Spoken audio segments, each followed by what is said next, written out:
We do take requests here at True Weird Stuff. Sandra Karen Piggott reached out on Facebook and asked us to tell this story. So here you go, Sandra. We're calling this one A Real Stiff.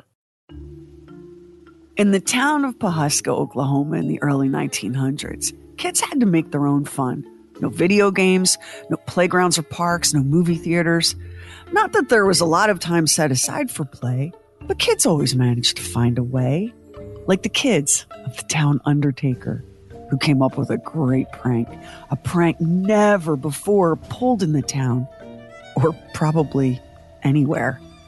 Those kids sneaked into the parlor of the funeral home, a place that was usually off limits to them, as hushed and elegant as the times and the town would allow. There, in the corner, the body was propped up against the wall. These kids had grown up surrounded by death. They weren't afraid of a body, and they weren't squeamish either. Giggling and whispering, the kids carefully buckled a pair of roller skates onto the feet of the corpse and slowly coaxed the body, now on wheels, out of the parlor and onto the street. Then they chased the younger, smaller kids, pushing the corpse from behind, clattering down the rough sidewalks to screams and tears. Weren't those the days? You know, the days when kids played outside. They didn't need screens or joysticks, not when they had their very own embalmed corpse on wheels. But whose body was it? And why did it take 66 years to finally have a funeral? And make out a small beam of light against the mirror.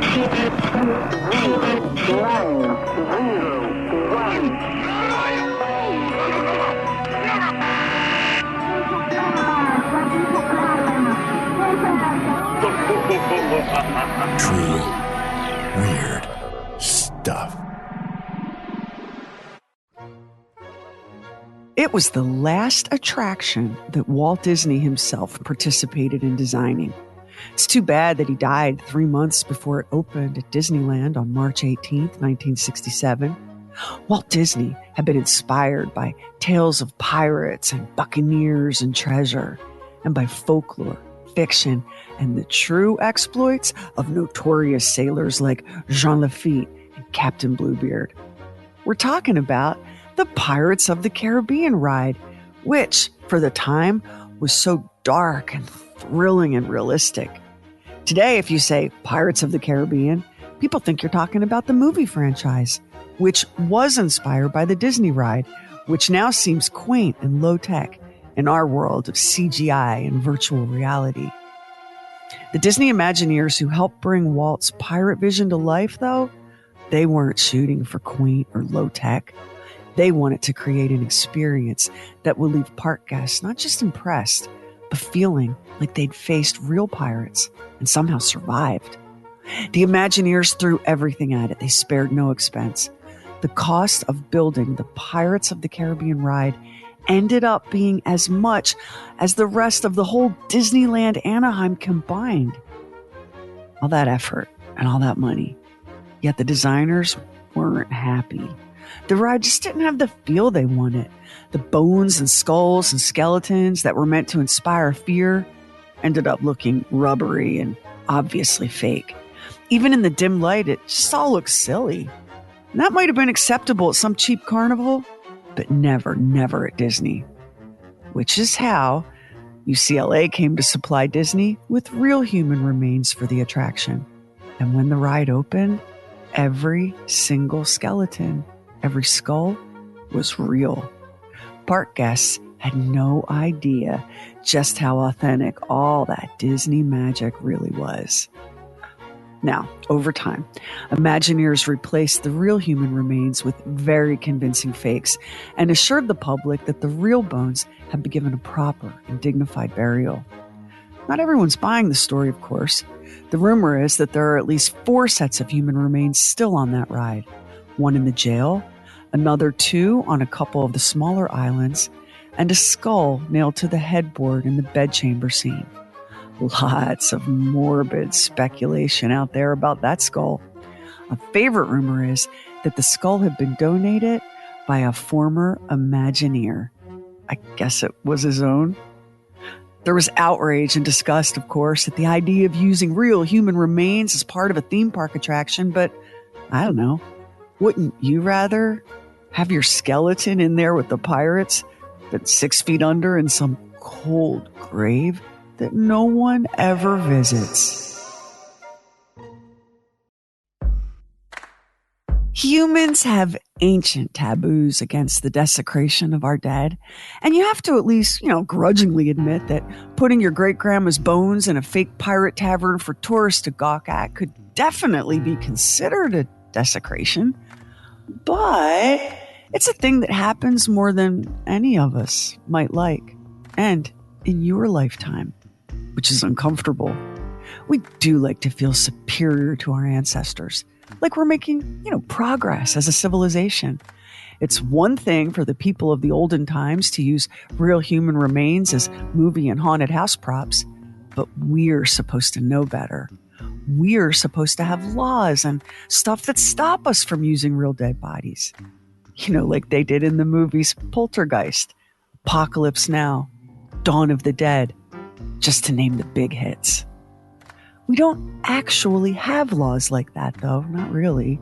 Though the Department of the Interior does have strict protections for Native American grave sites, and the TSA does require you to use an approved container for remains, one that can pass through their x-ray machines.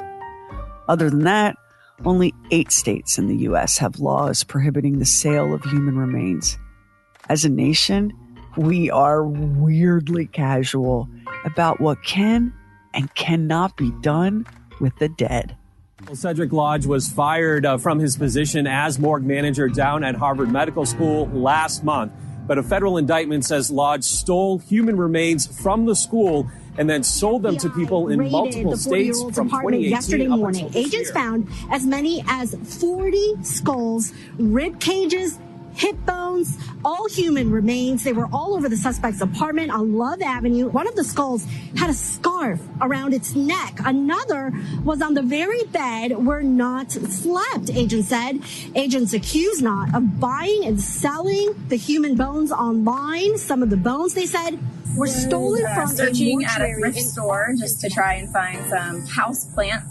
And inside of a dresser was the cremated remains of a 28-year-old gentleman who, after posting this on social media, County deputies say the bones sat in a cardboard box at the donation store's drop-off center. Someone noticed it and immediately called police. A human skull was found on sale as decoration at a Florida antiques market. See what I mean? Makes having your bones used as set dressing for a Disney attraction look not so bad. It might even make you famous, the way it made a bumbling wannabe outlaw named Elmer McCurdy famous. Elmer McCurdy was a crook, a small-time, 2-bit sort of crook, the kind of low-level player who might daydream of becoming a legend like Butch Cassidy or Billy the Kid, but instead ends up bleeding out on some dusty street in the middle of godforsaken nowhere. Just one more nameless corpse, face down in the dirt of the American West. And yet, here we are, talking about him. Talking about Elmer McCurdy, a man whose name should have been forgotten about 113 years ago when he died in a gunfight with sheriff's deputies in Oklahoma. The beginning of Elmer McCurdy's story is almost as chaotic as its end. It's like that for some people. Human pinballs launched into life only to ricochet off bad luck and worse timing into poor choices and stupid mistakes. The kind of guy who couldn't or wouldn't get out of his own way. Not that his prospects were ever all that great, if we're honest. McCurdy was born to an unmarried teenager named Sadie McCurdy. No one knows who his father was. One possible candidate for the job was Sadie's own cousin, a man named Charles Smith. Back in 1880, when Elmer was born, the shame and stigma of being an unwed mother was enough to ruin both Sadie's life and the life of her newborn, which probably explains why Elmer was adopted by Sadie's brother George and his wife Helen. This kind of thing happened more than you'd believe. It still happens now. And sometimes the truth never comes out. Or comes out when a 23andMe DNA test uproots an entire family tree. Elmer might never have known the truth about his own origins had his adoptive father not died of tuberculosis when the boy was 10 years old. His mother, Helen, and his biological mother, Sadie, took Elmer, and the three moved from Washington, Maine to Bangor. When Elmer hit his teens, Sadie made the decision to tell her son the truth about his parentage, that his mom and dad were actually his aunt and uncle, that she, the woman he'd called Aunt Sadie, was his real mother. And his real father? Sadie just wasn't sure about who that might be. It's an understatement to say that Elmer didn't take it well. He became sullen and rebellious, and he began drinking. The tension and conflict drove Elmer to leave Helen and Sadie. He moved in with his grandfather and apprenticed himself as a plumber. Elmer learned fast and proved to be a capable plumber. It wasn't long before he was earning a solid living. But this most American of success stories was undone by an economic downturn so severe that even a plumber couldn't find enough work to survive. No sooner had Elmer lost his job than his mother died. His grandfather passed away less than 2 months later. Everything Elmer had known was suddenly just gone. With no way to support himself, Elmer left Maine and began drifting. He'd pick up a plumbing job here and there, and men were always needed in the lead mines. Elmer's problem wasn't an unwillingness to work. It was his drinking. He could get a job, but he couldn't keep one. And so he continued to drift further and further west. He spent some time in Kansas, where he managed to find work again as a plumber and also got arrested for public drunkenness. Eventually, in 1907, feeling like he was just about out of options, Elmer McCurdy enlisted in the United States Army, where he did okay, was trained as a machine gunner, spent a little time learning how to use nitroglycerin, aka dynamite, and was honorably discharged on November 7th, 1910. If only he'd stayed in the Army, if only he'd been able to get sober and stay that way. But then again, maybe none of that mattered. Destiny had something very specific and very strange in store for Elmer McCurdy.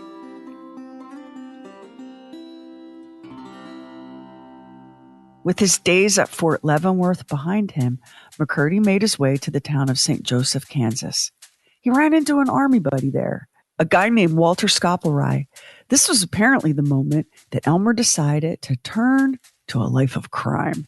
His new career got off to a bad start, though, when two officers employed by the Chicago Great Western Railway spotted the pair going into a cave. Following McCurdy and Scopelry, the officers found a cache of what to them seemed like awfully suspicious tools. One of the most damaging pieces of evidence from the standpoint of the state was an instrument used in safe blowing. This, the men declared, was part of a new invention for a machine gun, which Scopelry was inventing. The railway cops didn't buy that story. They arrested McCurdy and Scopelry on November 19th, just 10 days after McCurdy's Army discharge, and charged the men with possession of burglary tools. Then they tossed them into county jail to await a jury trial. It took a few months, but for once, luck was on McCurdy's side. Two key witnesses for the prosecution, a pair of Army officers who were scheduled to testify regarding these so-called machine gun parts, were detained at Fort Leavenworth to oversee a court-martial. In their place appeared two young privates who testified that both McCurdy and Scopelry were men of sterling character. That seemed to satisfy the court. The jury voted to acquit. Scopelry returned to duty. And McCurdy? His plan was to take what the Army had taught him about nitroglycerin and use it to rob banks and trains. Now, the problem was the Army just hadn't taught him very much. Nitroglycerin is really unstable, as anyone who grew up watching the coyote blow himself to bits chasing the Roadrunner has known since they were about 8 years old. McCurdy headed to Oklahoma. In March, he and 3 accomplices came up with a very ambitious plan robbed train number 104 of the Iron Mountain, Missouri Pacific Railway. Word was the train was carrying a safe containing $4,000. That's the equivalent of more than $130,000 today. McCurdy convinced the other men that he could easily blow the safe with dynamite, and they'd be out of there with the cash before anyone really knew what was happening. Except he used too much dynamite. Way too much dynamite. He succeeded in destroying the door to the safe itself, and almost all the money inside it. The men got away with a few $100s worth of mostly melted silver coins. They had to drag the safe's frame with them as they fled, since those melted coins were fused to it.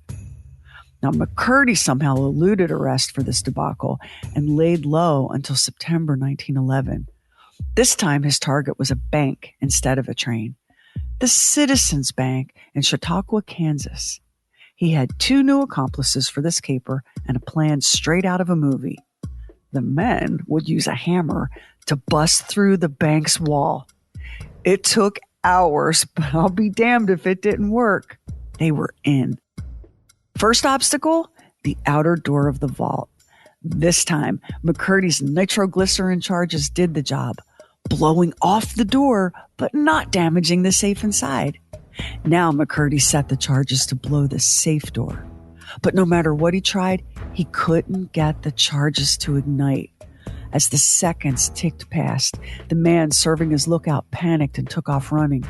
Unable to get at the vault's contents, McCurdy and the other guy dove on a tray of coins sitting just outside the safe, crammed their pockets full, and fled. They stayed hidden until late that night, and then hopped a train to the Kansas state line. That's where they parted, and McCurdy made his way to the ranch of a man he knew in Bartlesville, Oklahoma. McCurdy hid out in a hay shed on the property and drank himself stupid for the next few weeks. Whoever said third time's the charm clearly didn't have Elmer McCurdy in mind. 2 weeks hadn't even gone by when McCurdy hatched his next and final plan. It was ambitious, and that alone should have made McCurdy pause and reconsider. But greed is often louder than logic, and McCurdy knew that a train would be coming through Okessa, Oklahoma on October 4th. What that train was carrying had to be the worst-kept secret in the West if a hapless drunken failed robber hiding in a hay shed knew about it. The cargo on that train was a royalty payment to the Osage Nation, $400,000.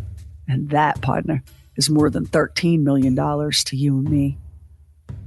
If you're plotting to steal that kind of money, you better be paying attention to every single detail. The train schedule, for example, that'd be an important detail to attend to, because on that day, 2 trains were scheduled to come through the Okessa station. One was an express train carrying all that cash. The other was a regular old passenger train. Do you see what's about to happen? Or are you going to make me say it?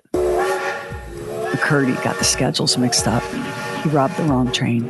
Instead of $400,000, he got $46, a watch, and 2 bottles of whiskey. And then he bolted just as the train he was supposed to rob cheerfully rumbled past him. Of course, he tried to hide, but he was no better at that than he was at robbing trains. Plus, he was already slugging back the stolen whiskey. Plus, he was sick. Tuberculosis had finally caught up to him after his time in the mines. He had pneumonia and a case of trichinosis on top of that. You know, that ghastly parasitic infection you can get from eating undercooked meat. Elmer was in bad shape. Bloodhounds easily tracked his scent back to the ranch in Bartlesville. Officers in pursuit of the men who held up a Katy passenger train last week engaged in a pitched battle Saturday morning with one of the bandits who had taken refuge in a barn. The sheriff and his force of deputies surrounded the barn, and the refugee opened fire on the officers. That refugee was, of course, Elmer McCurdy. The officers returned fire,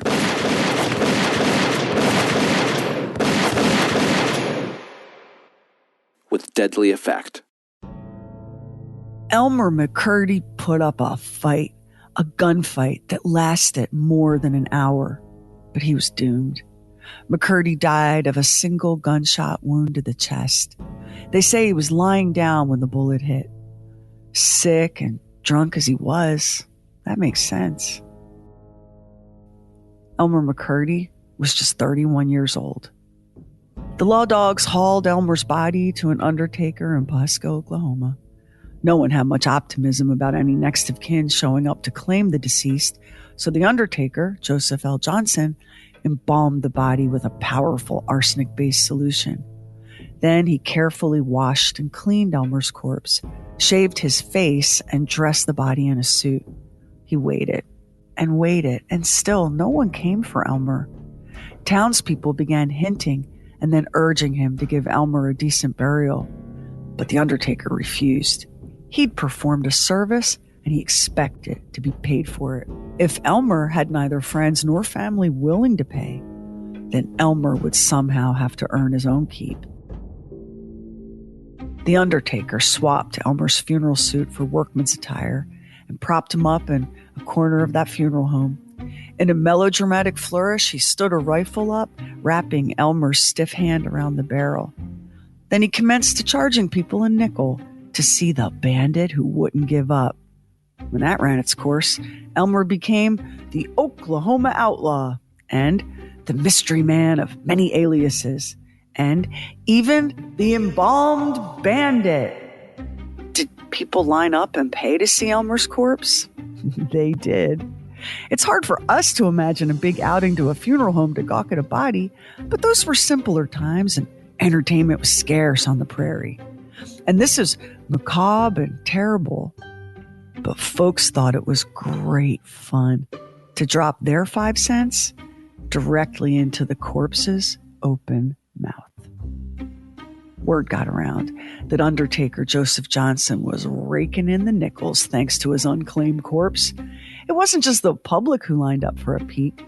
Carnival promoters had heard tell of the embalmed Bandit and tried to buy the body from the Undertaker, who would not part with his little cash cowboy for any price he was offered. Almost 5 years to the day after that train schedule screw-up ended Elmer McCurdy's half-assed criminal career, a man came calling at the funeral home in Pawhuska. He said he was Elmer's brother. He'd gone to the trouble of contacting both the sheriff's office and a local attorney to make sure he'd have no trouble collecting his poor brother's body so the family could give Elmer a proper Christian burial. The Undertaker, despite his turning Elmer into a spectacle, was a man of honor.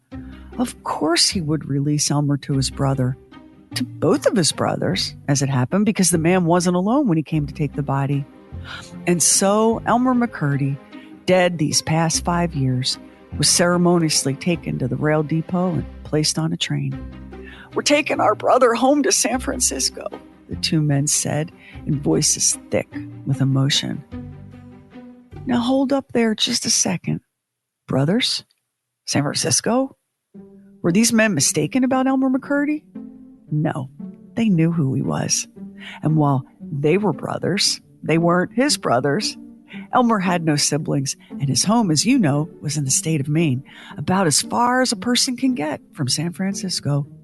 The real names of those two men were James and Charles Patterson, and they weren't shipping Elmer to California. His body was instead rattling along the rails on its way to Arkansas City, Kansas. James was the owner of a traveling carnival called the Great Patterson Carnival Show. His brother Charles had heard the tales of the embalmed Bandit and convinced James that Elmer's corpse would be a real draw. And it was for 6 years. People in small towns and big towns lined up with their coins to see the outlaw who would never be captured alive. Elmer's corpse saw more of the country than he ever did while he was alive. He was a headline attraction for the Great Patterson Carnival. And even better than that, he was as big or bigger an attraction than the wax effigies of real legendary Western outlaws like Jesse James and the Dalton brothers. Elmer's after-death show business career didn't end when Patterson sold his operation. The new owner, Louis Sonny, knew a moneymaker when he saw one. Now, Elmer McCurdy's body was the star of the Traveling Museum of Crime. In the early 1930s, Elmer even had a side hustle promoting a movie called Narcotic. The director, Dwayne Esper, posed McCurdy in the lobby of a movie theater. The story was that the body belonged to a dope fiend who took his own life when police caught him robbing a drugstore. "Look at that leathery skin," Esper said. "Those sunken eyes. This is what happens when you do drugs." That leathery skin, those sunken eyes. McCurdy had been dead at this point for 22 years, and for sure was a bit worse for wear, but still very much in demand. After his brief stint playing a dead dope fiend, Elmer McCurdy's body was returned to Louis Sonny and sent back out on the road. 16 more years of moving from place to place, sideshow to sideshow. People were still happily paying for a peek at the outlaw who would never be captured alive. Louis Sonny's death in 1949 happened to coincide with a big drop in public interest in sideshow spectacles like Elmer. Public taste was moving on, leaving Elmer behind. What to do with him now? Enough time had passed since McCurdy's death in 1911 that it's possible that carnies and customers alike either didn't know or didn't believe that this famous sideshow attraction was actually a real corpse. You have to remember that the sideshow gaff was a staple of the circus and carnival world. Gaffs were fake. It's easy to see how Sonny's carnival workers assumed that Elmer was a gaff too. Carnies were an itinerant labor force, people coming and going, few questions asked.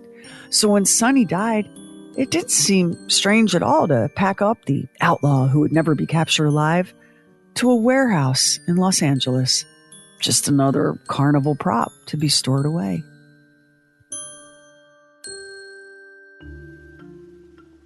Almost 20 years passed. That's how long Elmer McCurdy's body sat in that warehouse, until the now sadly defunct Hollywood Wax Museum showed up and bought him.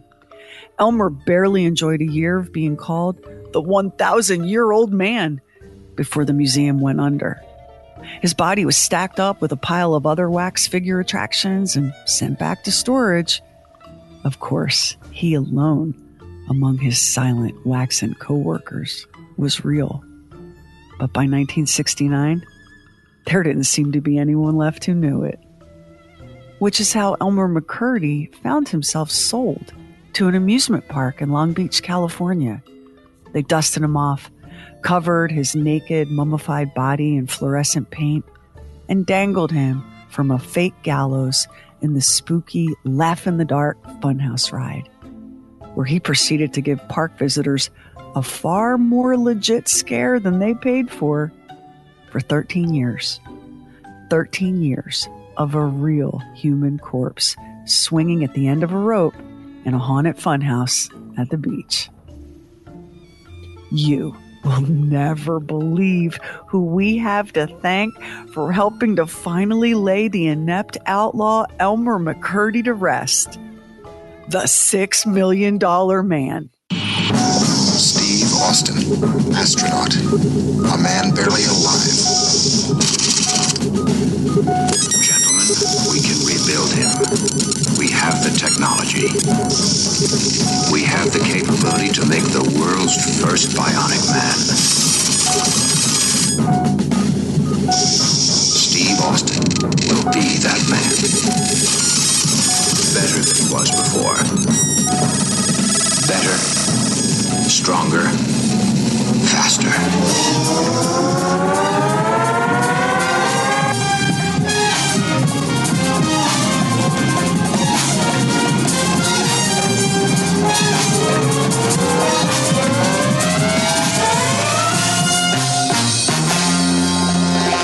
It was December 1976. The episode featured Steve Austin tracking a group of bad guys to a carnival that turned out to be a traveling missile base. The body was hanging by a noose from a makeshift gallows in the funhouse.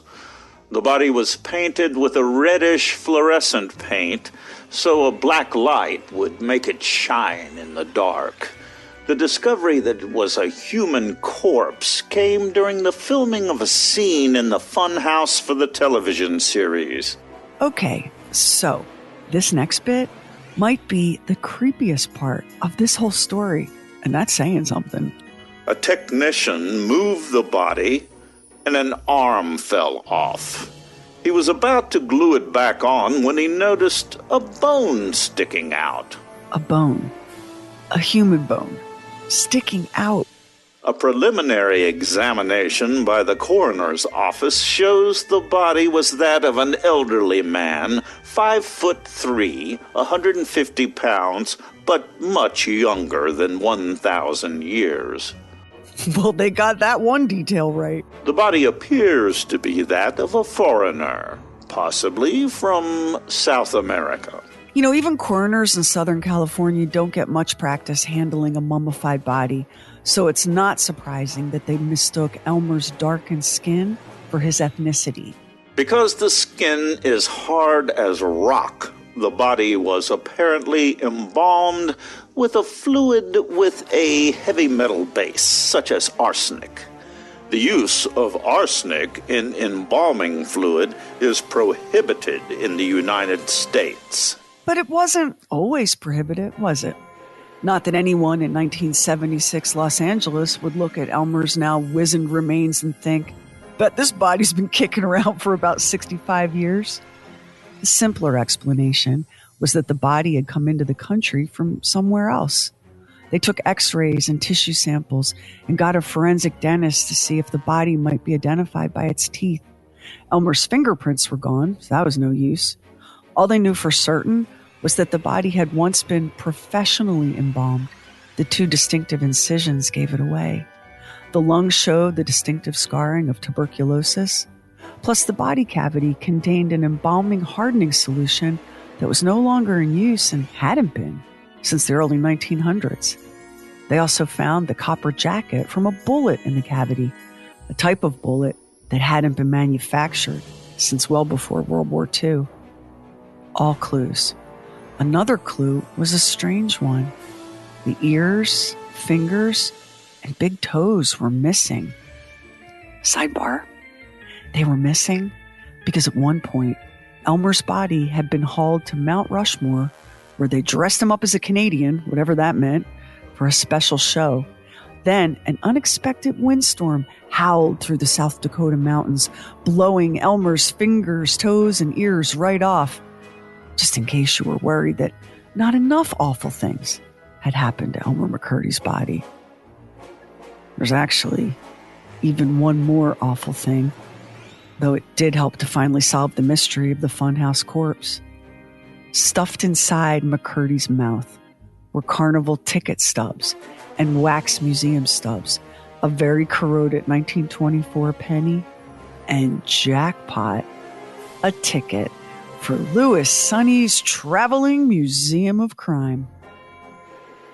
The Los Angeles coroner's office got busy. You have to hand it to them. Elmer McCurdy wasn't much of an outlaw, and he was gunned down after just his third comically bad attempt at robbing a train. It's not like he was famous or even infamous, but the investigators at least had something to work with, from the bullet jacket to the ticket stubs. They narrowed the search and finally contacted Louis Sonny's son, Dan. Dan knew the truth. The funhouse corpse was that of a man named Elmer McCurdy. The story got a lot of attention in the press, as you can imagine, and funeral homes all over the country reached out to the LA coroner's office, volunteering to bury McCurdy's body at no cost. Generous as that was, officials were holding out in hope that some living relative would appear and claim the body, which never happened. And you know why. Elmer really didn't have any family. He was about as alone in the world as a person can be. Eventually, a man named Fred Olds contacted the coroner's office. Olds was a representative of a really interesting organization called the Indian Territory Posse of Oklahoma Westerns. The group is devoted to studying the culture of the American West, specifically the state of Oklahoma. Let us take final care of Elmer McCurdy, he said. Then coroner Thomas Noguchi, the coroner to the stars, the inspiration for the TV show Quincy, the man who autopsied everyone from Janis Joplin to John Belushi to Natalie Wood and Marilyn Monroe. Noguchi agreed to release the body to Fred Olds, pending just a few more tests to be absolutely certain that this really and truly was the body of Elmer McCurdy. Summit View Cemetery in Guthrie, Oklahoma offered a free gravesite in their Boot Hill section right next to the eternal resting place of Bill Doolin, a real Wild West outlaw legend and founder of the Wild Bunch. It was there on April 22nd, 1977, that Elmer McCurdy was finally laid to rest. Cemetery workers poured 2 feet of concrete on McCurdy's casket just to make sure that no one could ever again profit from putting his body on display. More than 300 people joined the funeral procession, walking alongside a horse-drawn hearse carrying the body of a man whose corpse had spent more years among the living than he did. Elmer McCurdy, now, after so long, we can say, dust to dust and ashes to ashes, and lay you down to rest with those whose company you sought in life. Elmer McCurdy's life was short and unhappy, built on a lie that broke his heart. He was absolutely terrible at being an outlaw. He couldn't stay away from the bottle. He was the definition of hapless. But Elmer didn't need to die on that day in 1911. Maybe as he sat in that hay shed, sick, feverish, drunk, scared, maybe he just couldn't see any other path. A person can get tired, even a person who's only 31, like Elmer. There are a lot of Elmer McCurdys out there, human pinballs, careening from one misery to the next. People who have lost their way or their place. People who decide in a single instant that they're done searching. It's heartbreaking. It could have and should have been different for Elmer. Coulda, shoulda. Ain't that always the way? One last thing before we leave this poor man in peace.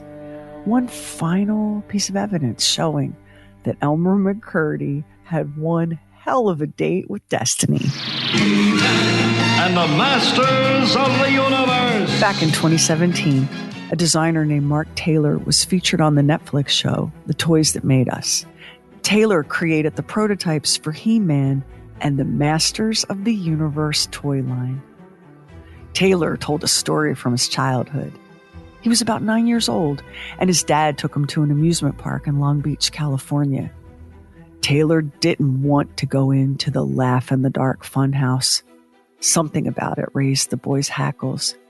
But he didn't want to be a baby, so he bucked up and headed into the stifling darkness. The smell, he said, it was so bad, like something in there had died. All he wanted to do was move as fast as he could, get to the end, get to the exit in the waiting sunshine. And then, there it was, right in front of him, the gallows, the body of a man glowing with sickly light, swaying ever so slightly at the end of the rope. I knew right then, Taylor said. All of a sudden, I knew this was a real person, no question. This absolutely was a real person. It was the kind of experience that leaves a mark. It was a memory that stayed with him all those years, following him from childhood into his adult life, where he found himself tasked with creating the He-Man universe. Moving to his drawing table, he picked up his pen, and once again he was back in the funhouse. Once again frozen in place in the dark, realizing with complete horror that the specter in front of him was actually a cadaver. It was, he said, one of the scariest things he'd ever seen. Mark Taylor began to draw, and what he drew came straight from his memory of that day in the Laugh in the Dark funhouse. The day he saw the long dead body of Elmer McCurdy hanging from the gallows. What Mark Taylor drew became an iconic cartoon villain, the Lord of Destruction, the Overlord of Evil, and the star of a 2017 Geico insurance commercial, that blue-skinned sorcerer with a skull for a face, Skeletor. I can't remember when I've had a more pleasant day. Until we meet again. Next time on True Weird Stuff, an all-out nuclear war would kill 5 billion people in about an hour, but not you. You followed directions and built a bunker in your backyard. Now you're emerging from that smoking hole in the earth into an irradiated wasteland to face the complete and utter collapse of human civilization. But not to worry, the government has a bunker too, bigger than yours, and hiding right there in plain sight. And what a silly idea it all was. That's the next True Weird Stuff. Special thanks to our voice talents on this episode, Carrie, Doc, Bowser, and Don Morgan. You know, each of these episodes we do are like children, and you say, well, you don't want to love one more than the other, but I love this one more than any of the others.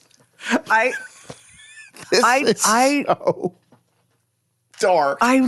I loved this episode so much. I loved everything about it. It's so unbelievable that it has to be true. It's one of those kind of things. Yes. It has everything we like. Roller skating corpses, creepy amusement parks, the $6 Million Man. We love a hapless outlaw here at True Weird Stuff. Who doesn't love Skeletor? The fact that all of these are Elmer McCurdy's story. I told my husband Kevin when I finished writing it, I'm like, I think after this, we're just going to shut True Weird Stuff down. Max and I will never be this happy again. So when you were talking about the Pirates of the Caribbean ride, when that opened in Disneyland, one summer we drove cross country and went and visited my uncle in Los Angeles, and we went to Disneyland, and I went on the Pirates of the Caribbean ride. So I saw those corpses on that ride as a kid because they were still there then, because they weren't taken out for a long time after that. According to some people, they haven't all been removed. So 2 things about the use of real human remains at Disneyland in California. This, because we're not talking about Orlando here. Right. It was a different time. Okay. It was a completely different time.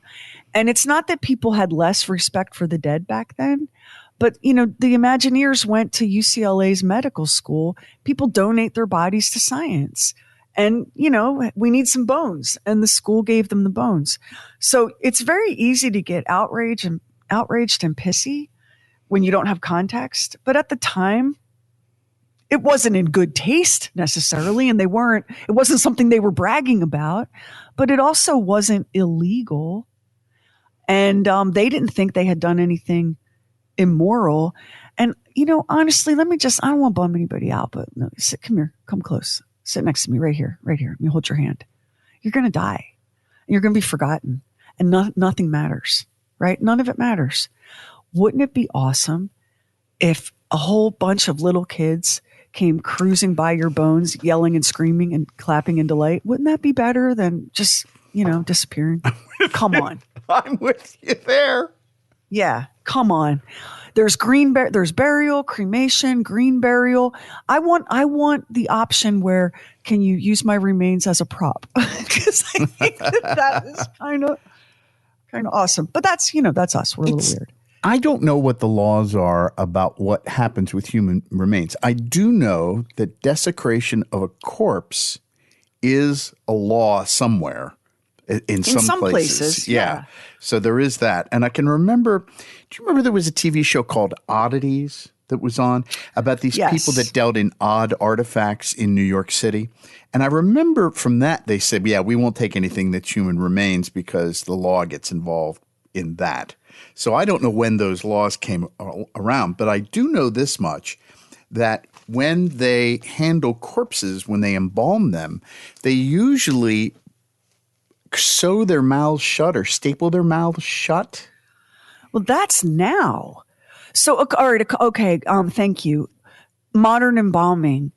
The goal with modern embalming is just to get you from the moment of death into the ground, just to give the family, the surviving remaining next of kin, something to have a funeral for. Modern embalming is not the same as what happened to Elmer McCurdy. So pre-Civil War, and there are Civil War cemeteries in the Southeast that are leaching so much arsenic into the ground because that was how bodies were embalmed. And if you used a strong enough arsenic solution, what you got was a mummy, which is what Elmer McCurdy turned into. And the arsenic, the chemical play of the arsenic on human tissues, that's why his skin darkened and was so rock hard, all of that. We don't use that anymore. It's illegal. Like all of the things that were used to embalm Elmer McCurdy are either out of practice or completely illegal. Chances are good that like your embalmed uncle, we can't put roller skates on him and push him around town. The body wouldn't be mummified the way Elmer McCurdy's was. So there's that. I mean, we're talking in this particular case, this is the literal wild freaking West. I just recently rewatched all 3 seasons of Deadwood. Mm-hmm. This is Deadwood kind of stuff here. There are no rules. There are no regulations. There are really no laws. There are just people attempting in these sort of violent fits and starts and half-assed ways to create, a society in these wild places. And it was common practice back then to embalm a body and hold it because no phones, no internet, no airplanes, no Greyhound. There's rail service, but, it's not high-speed rail and it's not everywhere. And it was really dangerous, too, even at that point. Really dangerous. So, the Undertaker, you can give the Undertaker grief for making a buck off of Elmer McCurdy, but his initial motivations were pretty pure. He was determined that whoever son or husband or brother this was, they were going to be able to give this man a funeral. And who had any way of knowing that you couldn't be more alone in the world than Elmer McCurdy was? You couldn't have less holding you here than Elmer McCurdy did. It's one of the saddest damn stories. As you were telling it, the one thing that I had going through my mind until they hit the jackpot in his mouth,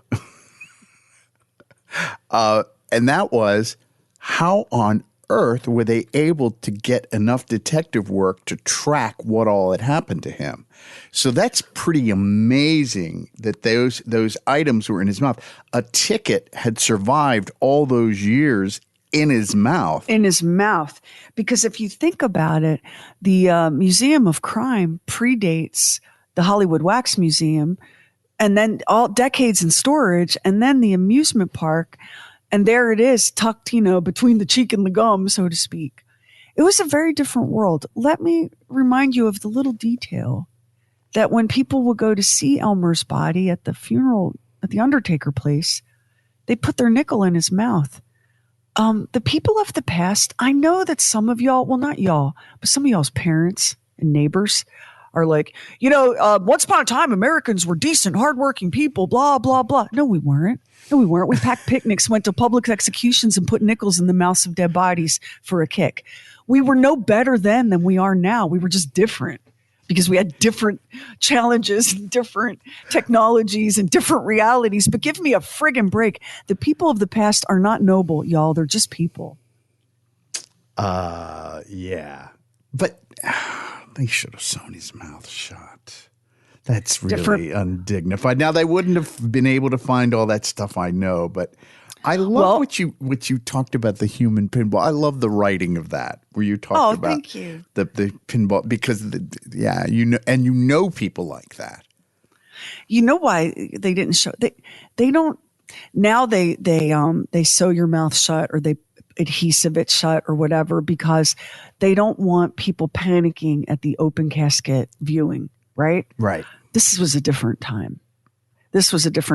First of all, you got shot, you laid down dead in the street, you got put into a pine box, you got buried, boom, you're gone. It all happened very quickly, unless it was a situation like this where you're embalmed and waiting for next of kin.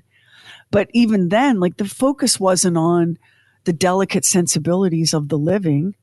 The attitude was like, there's your son, he's dead, deal. Did you see what I mean? Like, they weren't as focused as the modern mortuary businesses on providing comfort care. I mean, the mortuary business is not for the dead, it's for the living. They are there to usher you through the process of loss and grief and closure and all of that. And so if you think about the focus of the mortuary business being on the living, suddenly a lot of the stuff that happens makes sense, because they're not there to scare you or freak you out or make you repulsed. They're there to make you go, oh gosh, grandma looks like she's sleeping, right? Yeah. But in the early days of the American West, the early days of America, full stop, death was something you lived with very intimately.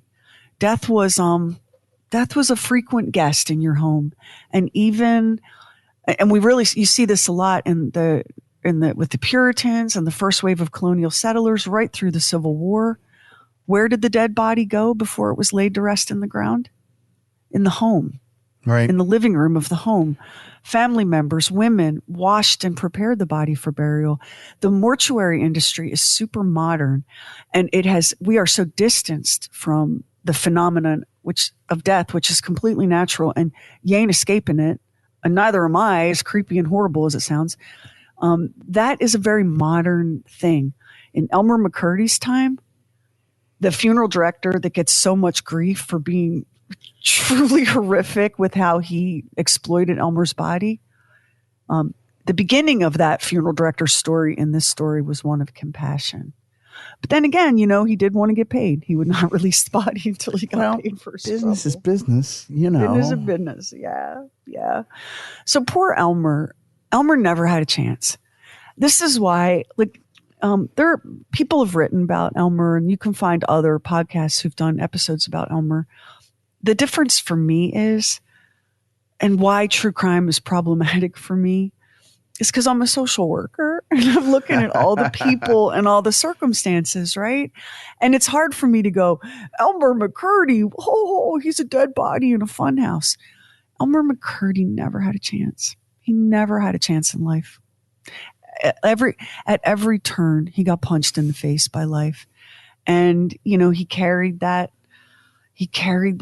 capacity for alcoholism. And it was his first drink that was his undoing. Yeah. But it was the bottle that was his comfort. He was a lonely man. And the thing about Elmer, where I think he deserves so much compassion, even though as bank robbers go, it's hard to be worse than he was. When he realized that he just was in so much trouble, he joined the army. He tried. He worked. He became a plumber. He worked in the mines. He joined the army. The guy tried. And at every turn, it just didn't work out. And then he turned to crime, and that really didn't work out. My favorite was the story of him blowing up the train and the safe and taking the frame of the safe with the silver coins that were melded to the frame with. It's so sad. It's so sad. Max, if the only way this works in a movie is if it's like a Ben Stiller or Adam Sandler movie. He's robbing the wrong train as the right train rumbles past him. He robbed the wrong freaking train. It really is a Coen Brothers movie. We've got $13 million on this train and some whiskey and a watch on this train. And guess which one he got on? Like everything he did. And how would he know that they would use bloodhounds to track him to the hayloft? And by that point, he had tuberculosis. He was so sick and he was so drunk and he was so friggin' tired. He was just so tired. He packed a lot in 31 years, but he packed even more in the years after that. His is one of those stories where just when you think, oh, there's the twist, right? You have no idea. The first twist is the roller skates on the corpse. Oh, there's the twist.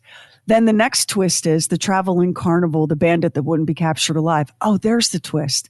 And then the Hollywood Wax Museum. Okay, this is the end of the story. No. Then the amusement fun park, and you go, okay, this is the end of the story. This is the twist. And then here comes the friggin' $6 million man. And you go, okay, now we're truly done. There's nothing more you can do to this. This story is complete. Wrap it up. Put a bow on it. Put it on a shelf. It's done. No, it isn't. No, it isn't. No, it isn't. Because the $6 million man was the appetizer for the main course of that body being the inspiration for Skeletor. And now we're done, ladies and gentlemen, with the story of Elmer McCurdy. What I thought about was a guy who was so lonely in life had so many people attend his funeral when it finally happened. I thought of that too. So you see the worst of people, but don't you think that brings out the best of people? Yes, it's an oddity, but they felt like he should have some tribute paid to himself. There's something inside the people that attended that. I loved every bit of Elmer's story, even though it broke my heart. I loved every bit of it, but that really, that gives you so much to think about. So you have to know that all Elmer wanted to be was a badass Wild West outlaw. And of course, he failed miserably. But as a sideshow attraction, he outsold Billy the Kid, right? And then, he had an outlaw's funeral. So he's buried, the Boot Hill section of that cemetery, that's where the Wild West folks are. There's a Boot Hill cemetery in Tombstone, for example. Tombstone, Arizona, which the same name as the movie, and OK Corral and all that. So he's buried in the outlaw section, the West section. He had an outlaw's Wild West funeral, a traditional horse-drawn hearse, the townspeople walking alongside. He was buried next to Bill Doolin, the founder of the Wild Bunch. Yeah. So even though Elmer McCurdy never knew one successful day in life, all of his dreams came true in death. And those Wild West funerals, the real ones, are unbelievable. So Max, we were in Tombstone, Arizona with our family. We took the kids to Tombstone, Arizona, and we did all the touristy things. We went to the gunfight at the Battle of the OK Corral, which is, it's, reenactors, and it's exactly what you think it is, right? Then we went and had lunch at, the saloon, and the reenactors, the Earp brothers were in the saloon, and they stayed in character. My littlest daughter went over and told them that she really loved watching them in the gunfight, and they never broke character. Well, little lady, now you have to understand the West can be a dangerous place, right? They were wonderful. And as luck would have it, it was one of the coolest things that's ever happened, because it was just sheer blind random luck. Tombstone is laid out like a real Wild West town. Wooden sidewalks. You just feel like you're in a movie.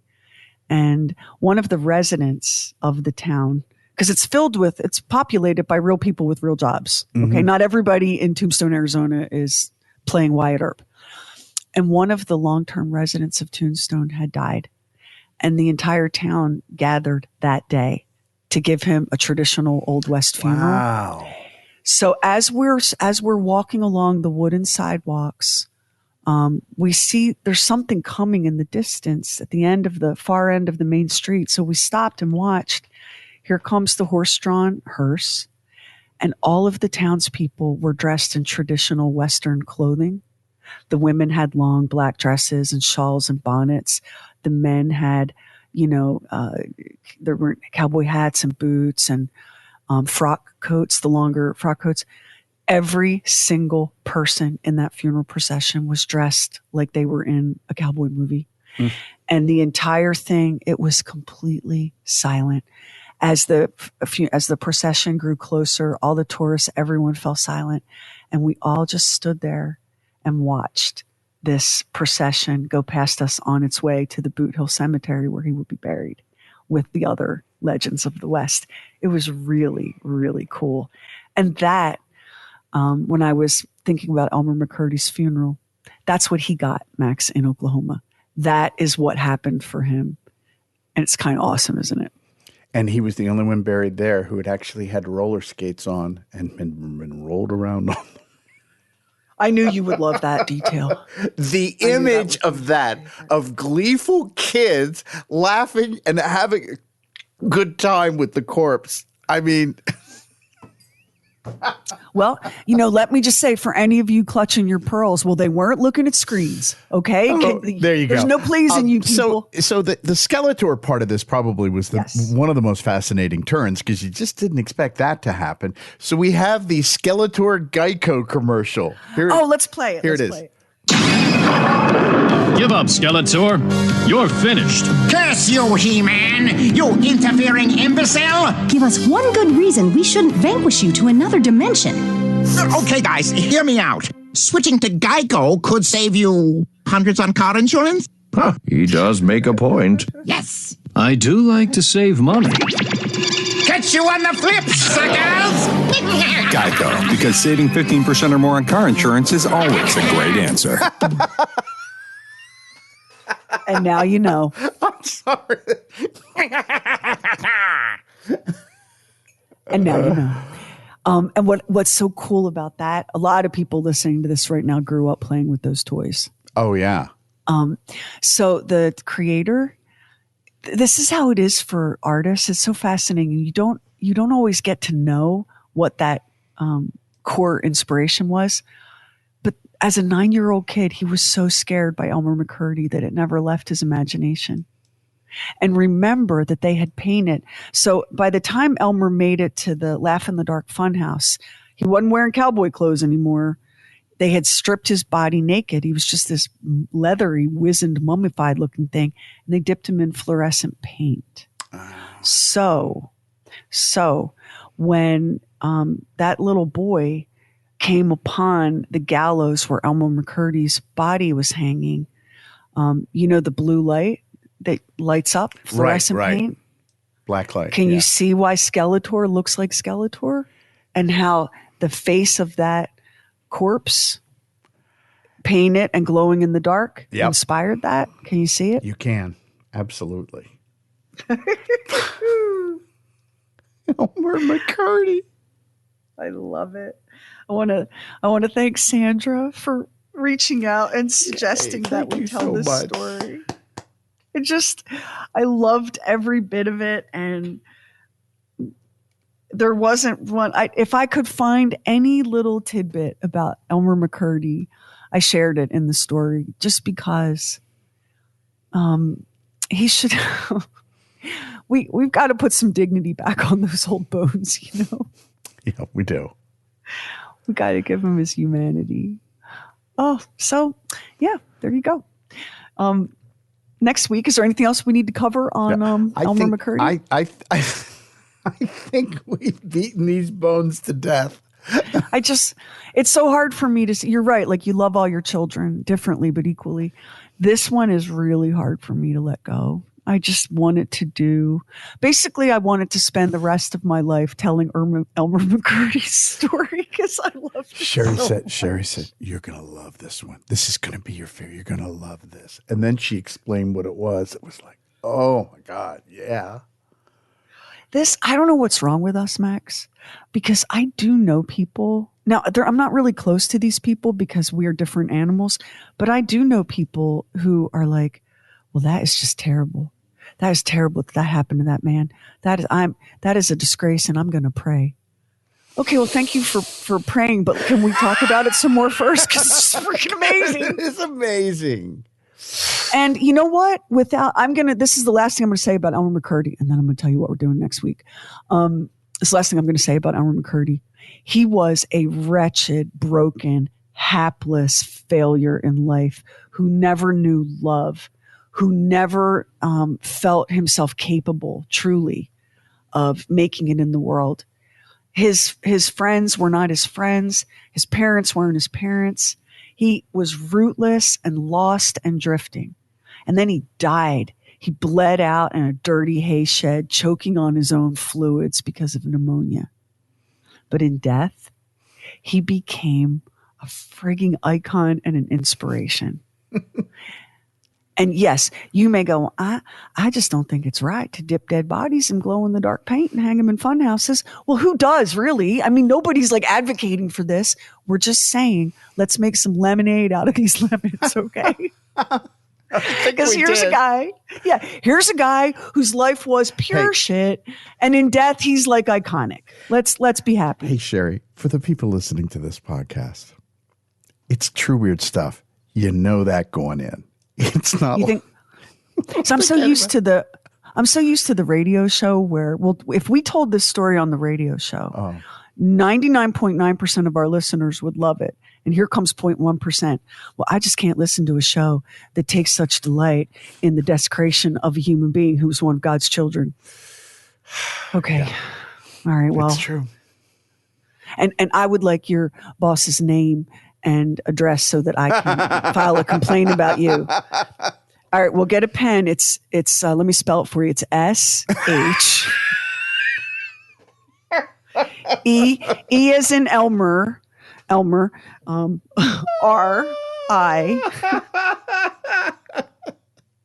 S is in Skeletor. Oh my gosh. So here's what we're going to do next week on True Weird Stuff. And I'm going to dedicate that episode to my big brother who was so traumatized by duck and cover when he was little. So my brother was old enough to be the last wave of the duck and cover kids. Duck and cover was a drill where school children would be instructed to hide under their desks to protect them from an incoming nuclear blast launched by the Soviets. And of course, a school desk is not going to protect you from a nuclear blast, but it is what it is. So my brother was so traumatized by that when we were kids out west, he would come in and he'd be like, "Sure, you want to hear a story?" Okay. All right, we're going to talk about nuclear winter. And he would fill my head with, I mean, I was so paralyzed at like 9 years old by fear of the coming nuclear holocaust. It was crazy. So I've always had a little bit of fascination with that era in American history, that part of the Cold War where Americans were building nuclear bomb shelters in their basements and backyards. And I don't even know how to tell you how utterly pointless that would be as an exercise. So next week, we're going to look at some nuclear bunkers. And we're going to go to where the U.S. government was going to hide in the event of a nuclear strike. Oh, I love this stuff. And this particular bunker, thank goodness we never needed it. Because if we had needed it, it wouldn't have gotten the job done. This nuclear bunker was built in plain sight and disguised with wallpaper and fake walls as a conference center of a resort hotel. It's called the Greenbrier in West Virginia. And maybe you knew there was a secret nuclear bunker at the Greenbrier. But I bet you don't know the rest of the story. And that's next week on True Weird Stuff. Thank you so much for listening. And if you listen to us on Apple Podcast, hit the plus button in the top right corner, and now it helps an independent podcast like ours to get discovered. And we really appreciate it if you subscribe, rate, and review True Weird Stuff. Hit our website, trueweirdstuff.com, for show notes and photos and videos when we have it, and bonus content. Everything True Weird is waiting for you at trueweirdstuff.com. And follow True Weird Stuff on Instagram. True Weird Stuff is a Now Media production. Our executive producer is Anthony Garcia. The show is written and hosted by me, Sherry Lynch, along with my deeply weird director, Max Sweeten. Our equally odd producer is Carrie Bowser. Additional production by the mysterious Stephen Call. Our digital witch and social media cult leader is Heather Furr. Original graphics by Kevin Nash. Original artworks by Olivia Axlin. True Weird original music composed and performed by Jack Griffin and Zane Nash. Copyright 2025 Now Media. All rights reserved. All wrongs remembered.